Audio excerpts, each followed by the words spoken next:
Welcome back, everybody. Wanted to do kind of an unboxing. I've already unboxed this Colt Cobra, King Cobra, and give you a comparison to the original Cobra. In this case, this one was from 1994 or 96, I believe. I can't remember the exact date. That's right there in the mid-90s is when my original one was built. Of course, this is a 2019 King Cobra that we're comparing it to, and wanted to see if it's not only worthy to the name, but how the sizes compare and the looks and the features and things like that. I was able to look this gun over on like the Colt Cobra. If you can go back and see my original video on that. I've also done a video on the King Cobra too, the original King Cobra. So I had to buy the Cobra unseen because I wanted to get it early. Now it's been plentiful stock, and even the what they call it, the Night Cobra, is readily available. I looked at one of those also, extremely expensive at my gun shop, and but they had this King Cobra at my local gun shop, and I'd already sold a couple of guns and happened to have the money, so I went ahead and picked this up so we could do this comparison and see if you think it's worthy of the name. My first impression is, of course, the fit and finish of the gun when I picked it up, because I was very concerned about that. And this one is actually not that great in the fit and finish. Once I got it home and kind of had it in the light and looked at it, I could actually see some divots on the barrel right here. I don't know if they will actually show up in the video, but right in front of the Colt name here, there's some waves in the finishing. Someone got a little carried away. There we go. We can just see it. They got a little carried away with their polishing on it. Didn't do that great of a job, especially when you compare it to the old one, as I'll bring up in a minute here. Very lightweight gun. Is very, very light, very handy. Little rattle from the cylinder. It does look somewhat like a Colt, traditional Colt. Some things such as the cylinder release lever are a little bit different. The hammer's different, and the trigger is much different. It's too bad they didn't go back and take some lessons from the original Cobra. There's some fantastic things that they missed on this. The sights are I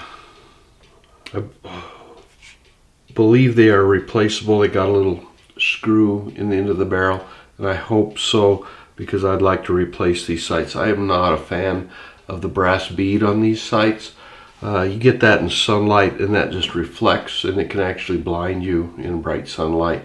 You can't pick up your front sight at all. Of course, these are kind of rudimentary sights anyway, which we've got just the notch on the rear sight there. You can see what we end up like. It'll be kind of hard for me to line up, but I'll show you the sights on the original King Cobra. They kind of missed the mark on the sights. Now I can understand they wanted to make this more of a carry gun. It's much more closer in size to the last Cobra rather than the original King Cobra. The frame is slightly smaller, and I did put my pull gauge, be as it is, not the most accurate gauge in the world. I did put it on it, and I came up with similar to what other people are getting about in single action, just about 3.5 to 3 3/4 pound trigger pull. Not bad at all. It's a nice crisp trigger pull. Absolutely. Now this has been checked. It is empty. No take up at all on the trigger. Very crisp. And very, very worthy trigger pull. A little bit of grit sounding in the cylinder. I think it probably needs cleaned. Had a little oil and dust in there. One thing I've noticed though, cocking the hammer back, I've actually have a tendency to miss it. I don't get it back far enough. These Hope grips are interfering with my ability to get that back completely. And the trigger, when it is back, is very, very close to the frame, and it's a very narrow trigger, or rather hammer, very narrow hammer anyway. Now let's go to the original Cobra, and we'll see. Got it right here. You can see what we're looking at in it. Now it's a little more substantial frame. It's a slightly larger frame, especially in length, for quite a bit longer. The width is real similar. The cylinder is quite a bit beefier. When you hold them side by side, I don't know how evident it is, but it is a heftier gun. Of course, this is a 6-inch barrel, and these are 3-inch that they've come out. They have not come out with the 6-inch yet. I don't know as they will. You can see the roll marks on them, very similar. Here's the new Cobra. See if we can get it to focus in on those, the King Cobra roll marks. And on this one, they're quite a bit larger and bolder, but it's the same marking that they used on it. Of course, the rampant Colt is evident on both of them. Now let me get the hammers up here so you can see the difference in the hammers that I was talking about. On the original one, we got that nice wide hammer and that little skinny narrow hammer on the new one. The lockup, when you can just hear the solid quality when you lock this up. You can see the hammer is quite a distance from the frame. Very easy to get in there. What a wonderful sound that is. It's fantastic. The new one, not quite the same. Doesn't have that nice solid feeling at all. Of course, the sights, we mentioned that on the original compared to this one. We have white outline sights on the rear and a red ramp on the front. Of course, fully adjustable on the rear, windage and elevation. Excellent sights. Now I can understand they're wanting to keep it more of a carry gun. That's probably that would have to be their philosophy on it, in order to keep, not to incorporate some of these details. Also to keep the price down, I'm sure. Here is the cylinder release lever. You can see it's the typical nice rounded large Colt cylinder release lever. And then we'll just quickly take a look at this shrunk down little knob that they put on this one. And not even, there's a few ridges on the front, and that is similar to what we have here. One of the biggest differences, this gun has about a 3.5 pound trigger pull, also very similar in trigger weight. Actually, it's 3 pounds on this firearm. Where they differed was in the double action. This one was up around 10 pounds, and the new one is actually at 8 pounds. So they did improve the double action pull quite a bit. But let me get it in there, and you can see the trigger. See if I can keep from hitting the microphone.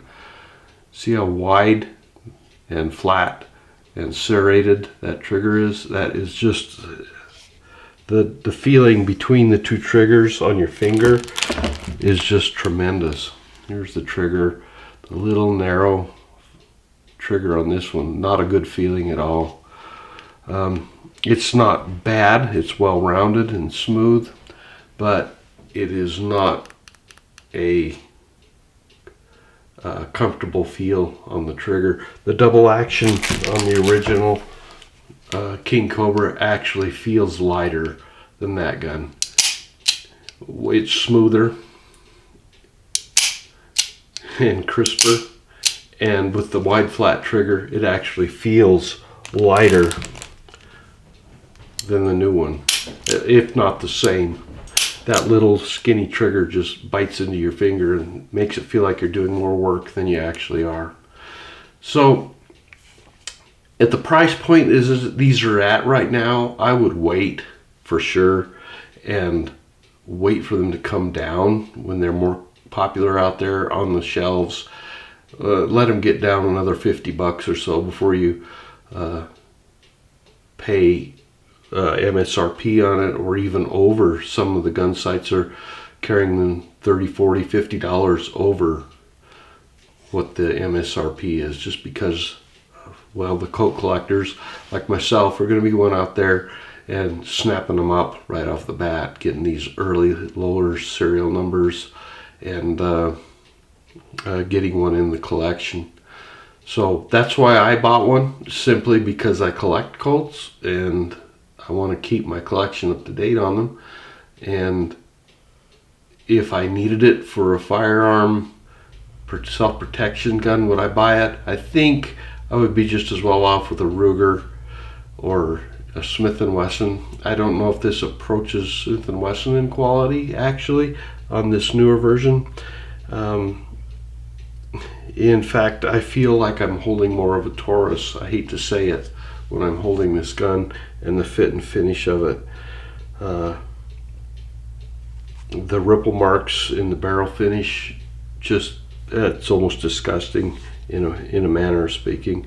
In fact, I can see some on the other side near the Cobra mark back here. I don't know if they'll show up at all because they're fairly faint, but they're there and I can see it, especially when I look at the fit and finish of an original gun. Now, I do like the more glossy appearance of this firearm over the last Cobra that they came out with. You can get that gun polished, but then you're going to pay several $100s more for that polish work. I do appreciate the little higher polish on this, but if you're going to do that, you better make sure your metal is straight and no ripples in it, so it'll show up like it does on this one. So no, I don't think it's compares at all favorably with the original King Cobra. As a carry gun, possibly, but a little overpriced, I believe. So there we have it, the new